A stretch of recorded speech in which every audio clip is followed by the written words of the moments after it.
ব্যাগটা চেক করো না, ব্যাগটা চেক করলেই তো সবকিছু প্রমাণ হয়ে যায়। দেখ দাদা, এতক্ষণ ধরে তো বৌদি সন্দেহ করছিল, আর আমার তখন মনে হচ্ছে তুইও সন্দেহ করছিস। তোদের যদি ব্যাগ চেক করা হয় তোরা করে নি, কিন্তু চুরির বদনামটা দিস না তো। শোনো সুদীপ্ত, তোমার ভাই যদি কিছু নাই করে থাকতো না, তাহলে এতক্ষণে ব্যাগটা তুলে দেখিয়ে দিত। এই ইমোশনাল ড্রামাগুলো করতো না। এখন এই মিষ্টি মিষ্টি কথা বলছে, ইমোশনাল ডায়লগ দিচ্ছে যাতে তুমি গলে যাও, তুমি ওকে ভালোবাসো, এটা তো ও জানে। আর তারপরে তুমি এই ট্রলিটা চেক করবে না, এই কারণে এগুলো করছে। ঠিক আছে, অনেক নাটক করেছিস, তুই ব্যাগটা আমাকে দে, আমি দেখে নিচ্ছি। হ্যাঁ দাদা, তুই ব্যাগ চেক করে নে, দাঁড়া আমি করে দিচ্ছি।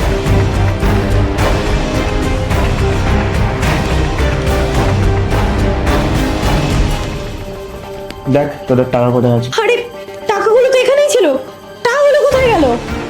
আমি বলছি।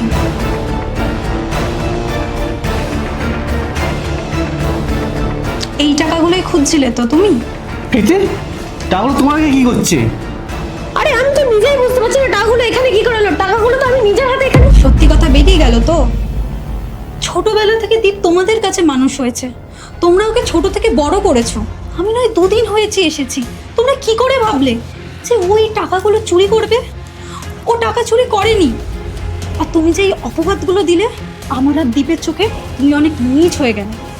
আর রইল কথা এই টাকাগুলো আমার বা দীপের কোনো দরকার নেই। টাকাগুলো তুমি তোমার কাছে রাখো, আমাদের এই টাকা লাগবে না। প্রীতি